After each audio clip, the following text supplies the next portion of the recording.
Today I want to show you how we can use wavetables within Simpler. Now if you don't have any wavetables, I've put a bunch up on my Patreon for free you can download and use, and for my Patreon supporters I've got a lot more they can download, but anyway, that's not the point. There's some wavetables there if you need them. I just want to really show you how you can use wavetables within Simpler. You can't get all of the features that you have in the Ableton Live wavetable instrument itself, but you can get some nice effects, and as you can hear, some really sort of rhythmical things going on. Let's have a quick listen, then I'll show you how this rack is put together, how it works, and as always, how you can build it for your music if you're interested.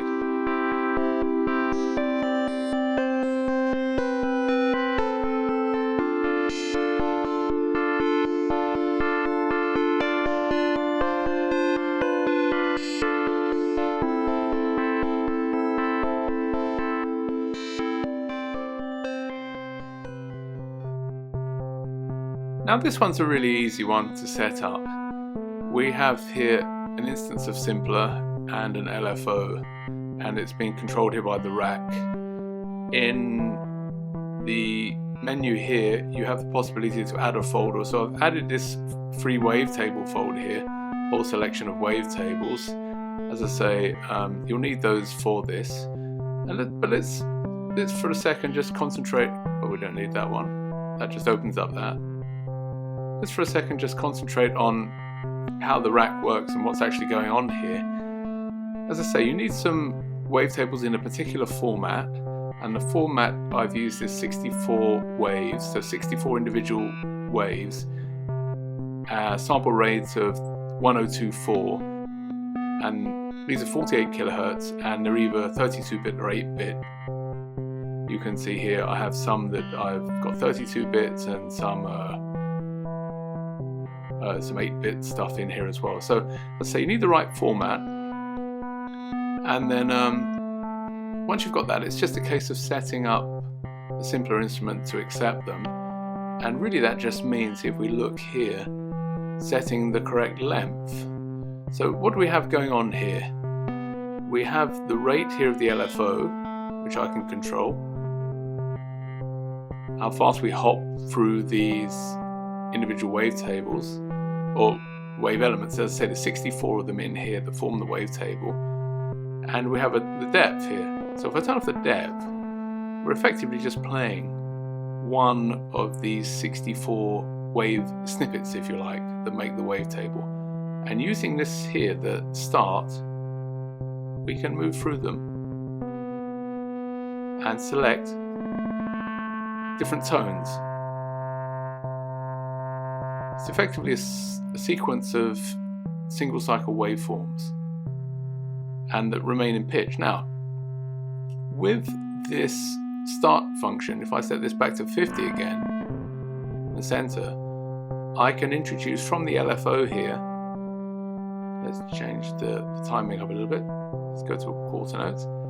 I can introduce random hopping from this center point here. This is set to the center effectively, set it to 50, it's set to the center. And by increasing this depth, I can open the window of how this LFO makes it jump randomly through these single cycle waves.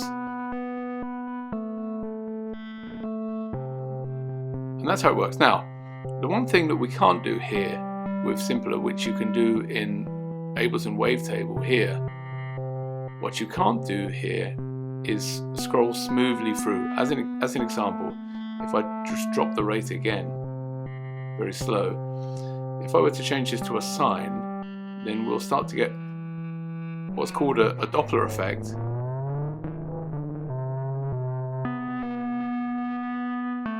which changes the pitch.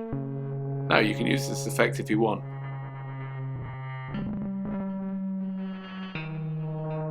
You don't get this in the Ableton wavetable because it corrects for this, but you get a variation in the pitch here.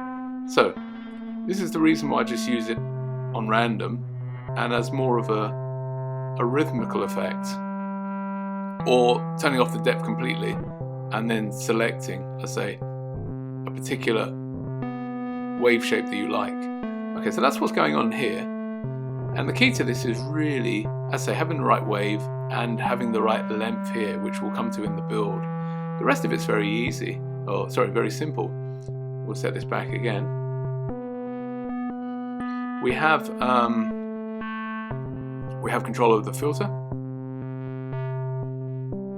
The filter being within the simpler effect. See if we can see that. Here we have the filter here. So we can control our filter in simpler. We can change the resonance, type of filter, all simple stuff. Now this one here controls the LFO within simpler here. So these two here, one we can change the wave, and the rate also is controlled here. Now what these are affecting are these four functions here, which is, let's just drop the rate a bit faster. This is the volume, so we can modulate the volume. Let's go back to a different shape here. That's random. So we can modulate volume.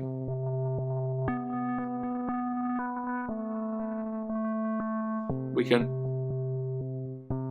modulate the pitch.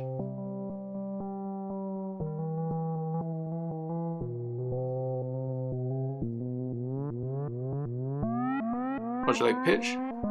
And here we modulate the panning.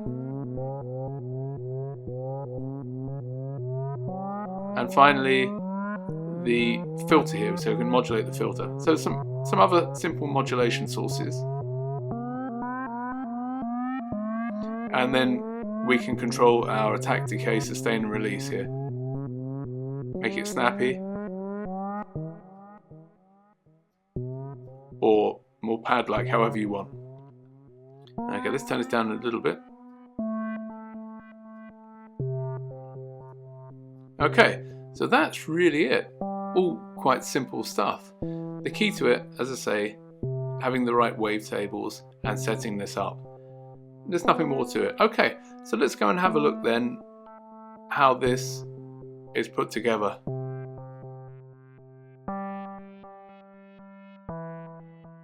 Okay, so the first thing you'll need then is to drop an instrument rack in here. So we go to Instrument, and then we just find the instrument rack here and just drop one in.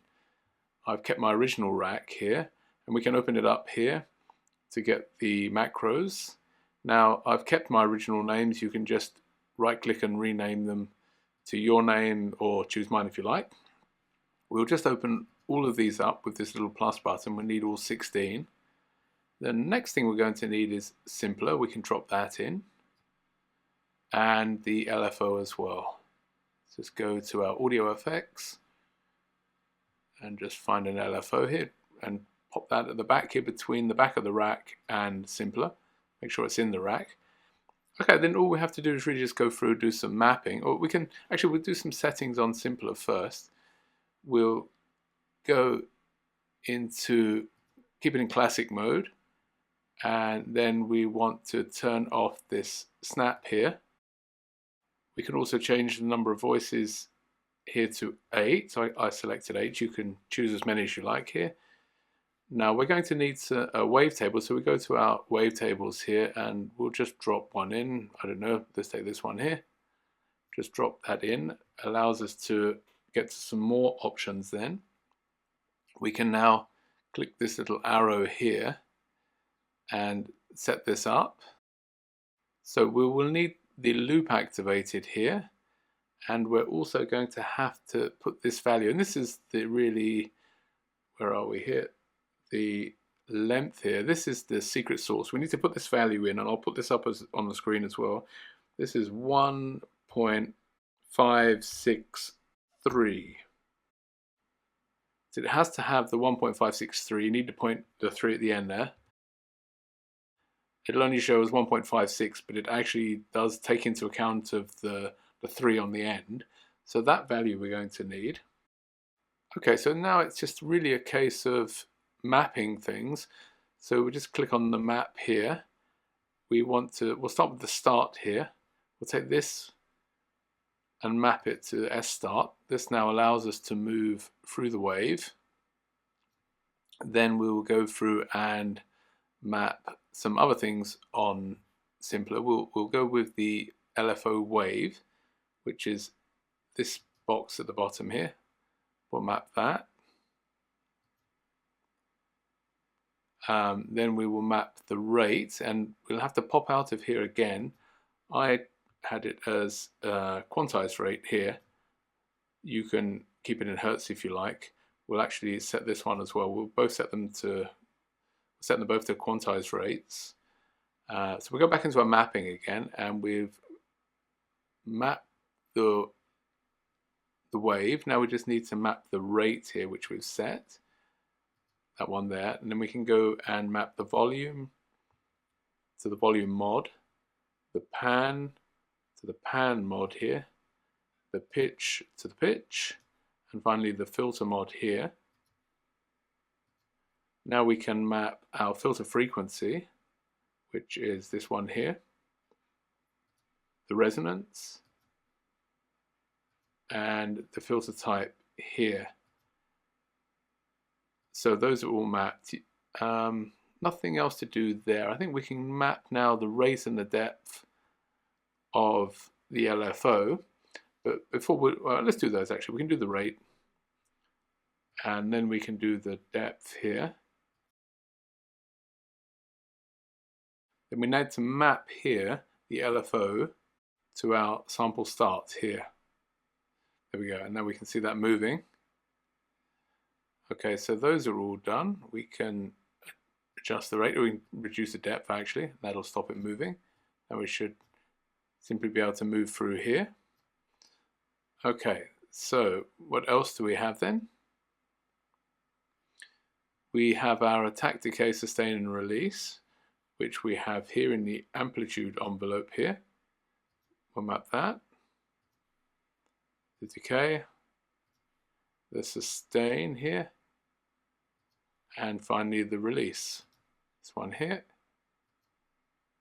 Now I just check, but I think that's everything mapped. So that's all mapped. So the only change I made here was to the resonance here. I dropped this down to 100%, adjusted that a little bit. A couple more settings we need to make. One, we need to change this to random here. And then we need to transpose the pitch here. We need to transpose this by 30 semitones and minus 23 cents. Okay, so let's see if this now works. Go here, try the original intro, and there we go. So these are important settings as well. It allows it to match the wavetable. Okay, let's just see if everything works okay. We adjust the rate. Let's close this for a second. So we can adjust the rate of our LFO at the back here. Change this to 50. Turn our depth off. Can we move through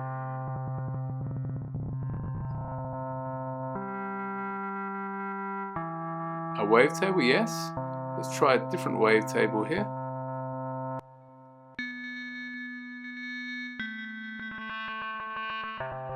Here we go. We can get this is an FM 8-bit.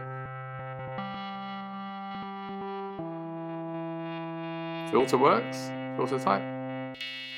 That's that working? Okay, so can we modulate the volume? That should work.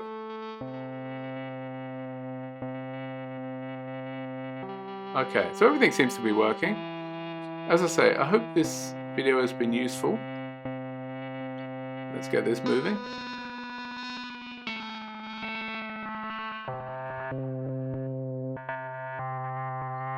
I hope this video has been useful to somebody, and that you can make use of it in your music. Okay, take care, and I'll see you in the next one. Thank you.